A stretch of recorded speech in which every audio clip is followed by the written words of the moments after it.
नमस्कार मित्रों, मैं एसवी भारद्वाज आपका एक बार फिर से स्वागत करता हूं।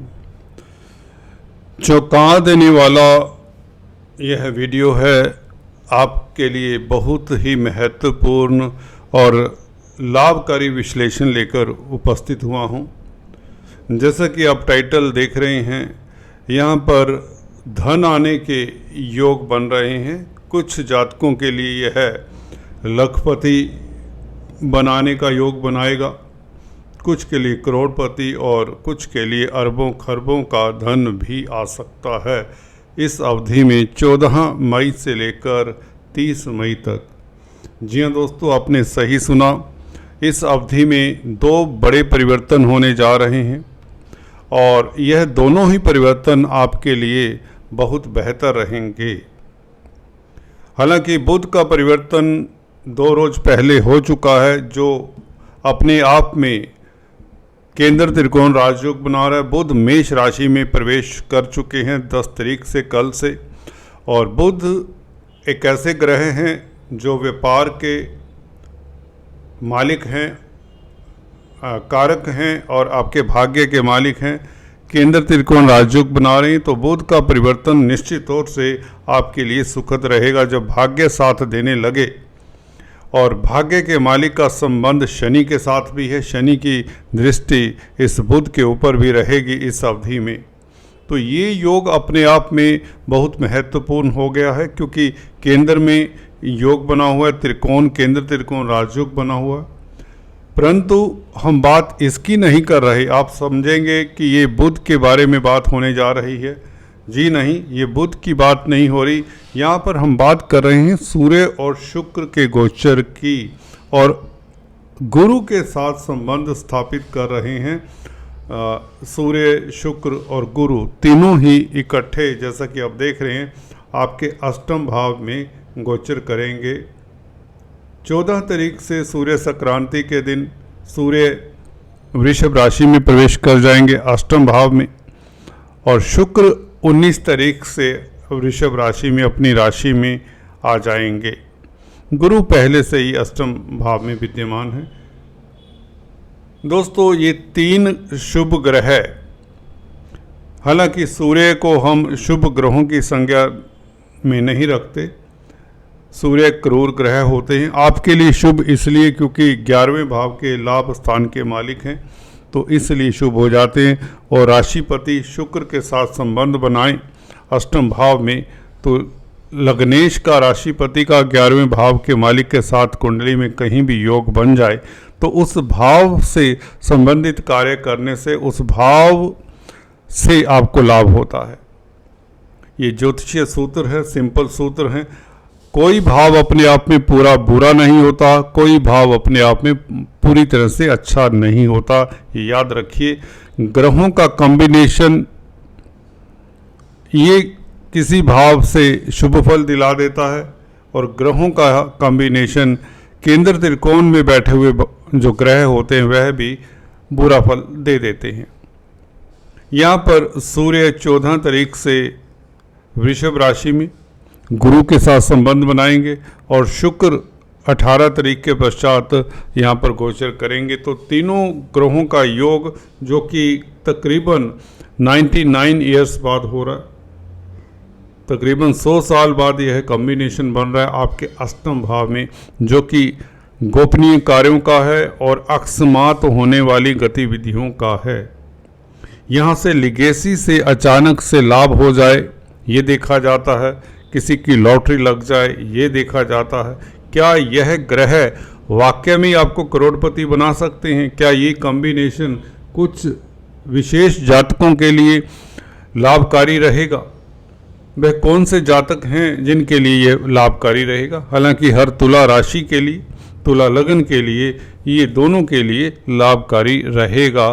और ये राशिफल भी राशि के लिए, तो ये राशिफल है ही, लगन के ऊपर भी आधारित है। दोस्तों, चलिए शुरुआत करते हैं। आपको इंतज़ार होगा फलादेश का। इससे पहले कि मैं चर्चा को आगे बढ़ाऊं, आपसे नम्र निवेदन करना चाहूँगा, अगर आप फर्स्ट टाइम इस चैनल पर आए हैं तो इस चैनल को सब्सक्राइब करें, लाइक करें, शेयर करें। अगर आप पहले से इस चैनल को देख रहे हैं परंतु अभी तक सब्सक्राइब नहीं किया तो आपसे भी निवेदन है सब्सक्राइब करें, इससे हमें बहुत बड़ी सहायता मिलती है। तो सूर्य की बात करें दोस्तों, जो सबसे पहले परिवर्तन करेंगे जो कि बुध आदित्य राजयोग अभी बना रहे हैं। आज की तारीख में 14 तारीख तक ये राजयोग बना रहेगा। आपके सप्तम भाव में बुध के साथ सूर्य का योग, भाग्य स्थान का मालिक और कर्म 11वें भाव का मालिक, दोनों सूर्य और बुध सप्तम भाव में बहुत अच्छे हैं। यहाँ पर आपको कोई ना कोई भाग्य के कारण बड़ा प्रोजेक्ट, बड़ा आपको कोई कार्य सिद्ध हो सकता है, क्योंकि शनि की भी दृष्टि है सूर्य और बुध के ऊपर। तो कहीं ना कहीं आपके बौद्धिक बल के कारण, आपकी सूझबूझ के कारण, क्योंकि शनि पंचम स्थान के मालिक हैं। याद रखिए पंचम स्थान बुद्धि स्थान होता है और बुद्धि के कारक बुध के साथ शनि का संबंध है और सूर्य बुध वैसे ही बुध आदित्य राजयोग बना रहे हैं। तो ये राजयोग व्यापार के लिए उत्तम है, विदेशी कामकाज के लिए उत्तम है, दाम्पत्य जीवन को भी सुखद कहीं ना कहीं करता है और लव लाइफ के लिए भी श्रेष्ठ है। तो विदेशी कामकाज के लिए ये योग अच्छा बना हुआ है। 14 तारीख से क्या होगा, चलिए सूर्य देखिए लाभ स्थान का मालिक राशिपति के साथ है। तो अष्टम स्थान से, जैसा कि मैंने अक्सर बताया आपको कि लाभ देखते हैं, लिगेसी से लाभ देखते हैं या गोपनीय कार्यों से। गोपनीय कार्य ये हो सकते हैं, कोई रिसर्च कर रहा है उसे लाभ हो जाए, कोई डिटेक्टिव है उसे लाभ हो जाए, कोई परा विद्याओं में संलग्न है या कोई परा विद्याओं में महारत हासिल करना चाहता है या परा विद्याओं को सीखना चाहता है, अकल्ट विद्याओं से मेरा मतलब है, उसमें आप रुचि लेते हैं तो आपको अच्छा गाइड मिल जाए, ये हो सकता है अच्छा ट्यूटर मिल जाए। शुक्र का अष्टम भाव में अपनी राशि में बैठना विपरीत राजयोग बन जाता है 19 तारीख से। सूर्य 11वें भाव के मालिक हैं। 11वें भाव का मालिक अष्टम भाव में मैंने देखा है कहीं ना कहीं अकस्मात ढंग से आपको लाभ करवा सकता है। अचानक से कोई विंडफॉल के योग बनते हैं, लॉटरी शेयर बाजार वालों को लाभ के योग बनते हैं। वह इसलिए क्योंकि शनि ने बुध के साथ संबंध साध लिया है, परंतु रिजल्ट सूर्य शुक्र की युति के कारण आपको मिल रहा है। शनि हालांकि 30 साल बाद पंचम स्थान में गोचर कर रहे हैं अपने मूल त्रिकोण राशि में। शनि का मूल त्रिकोण राशि में बैठना ही ये बताता है कि इस अवधि में जब शुक्र अष्टम भाव में आएंगे, खासकर 19 तारीख से कोई बड़ा लाभ हो सकता है। हालांकि स्थितियां आज से भी उत्तम है क्योंकि बुध और सूर्य का योग बहुत अच्छा है, लाभ की स्थितियां बनी हुई हैं। भागीदारी में कामकाज करते हैं तो लाभ होता है, कमीशन का कामकाज कर रहे हैं तो लाभ होता है, व्यापार कोई भी कर रहे हो तो बहुत बेहतर समय है। इवन पब्लिक में आपकी प्रतिष्ठा बढ़ती है, विल पावर अच्छी रहती है, समाज में स्थितियां बेहतर रहती हैं।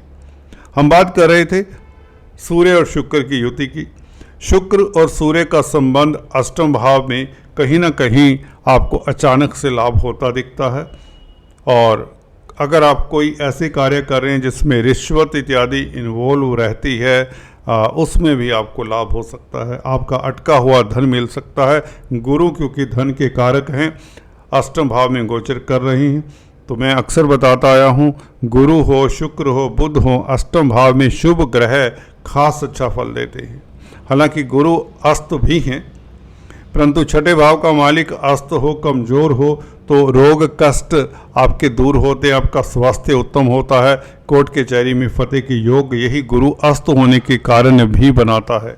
याद रखिए 6, 8, 12 भावों के ग्रह 6, 8, 12 भावों के मालिक ये ग्रह कमज़ोर ही होने चाहिए तो ज़्यादा अच्छा फल देते हैं। केंद्र त्रिकोण में अगर ये स्ट्रोंग होकर बैठ जाएं तो ये उस केंद्र त्रिकोण को नुकसान पहुंचाते हैं। तो गुरु का अष्टम भाव में बैठना, छठे भाव का मालिक होकर और अस्त होकर बैठना, शुक्र के साथ बैठना जो कि स्वग्रही है, तो ये डबल विपरीत राजयोग है और ये प्रभावित करेगा 11वें भाव के मालिक सूर्य को। दो ग्रह शुक्र और गुरु अष्टम भाव में हो तो अकस्मात ढंग से लाभ के 100% योग बने हुए हैं, सूर्य से बने हुए हैं। सूर्य क्या है, मित्रों की मदद से आपका लाभ हो सकता है, सरकारी क्षेत्रों से आपको लाभ हो सकता है, पिता पक्ष से लाभ हो सकता है।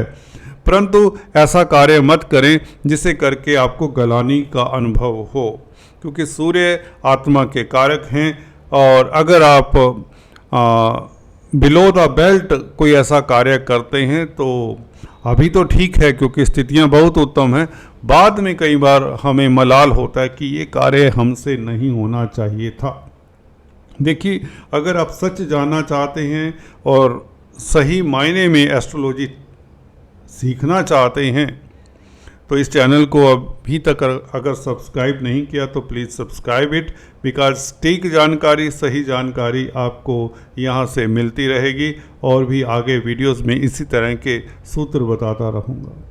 तो मैं बता रहा था आपको सूर्य के उपाय जरूर करने चाहिए, क्योंकि अष्टम भाव में सूर्य आत्मा के कारक हैं। तो यहाँ पर आपको कहीं ऐसे कार्यों में संलिप्त ना करवाए यह कॉम्बिनेशन कि आपको गलानी हो, परंतु लाभ होगा, बेइंतहा लाभ होगा, बेहिसाब लाभ होगा, और जिसकी कोई बुनियाद ही नहीं होगी उस तरह का लाभ हो जाता है जो कभी सोचा ही नहीं होता, ख्वाब में भी नहीं आपने सोचा होता।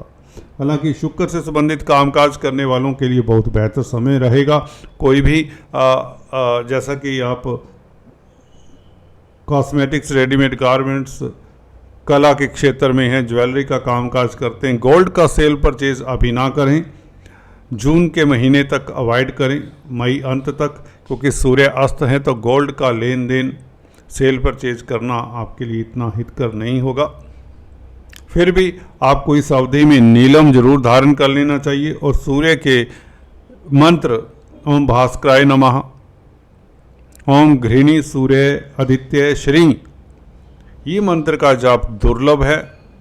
स्वच्छ होकर सुबह सवेरे नहा धोकर इस मंत्र का जाप करते रहें, क्योंकि लाभ स्थान के मालिक है। आपको तय जिंदगी इस मंत्र का जाप करना चाहिए। फिर से रिपीट कर देता हूँ, ओम घृणी सूर्य आदित्य श्री। इससे लक्ष्मी की अनुकंपा आप लोगों के ऊपर बनी रहेगी। दोस्तों, आज इतना ही, फिर से मिलेंगे, तब तक के लिए stay tuned. Thanks for watching this video. God bless you.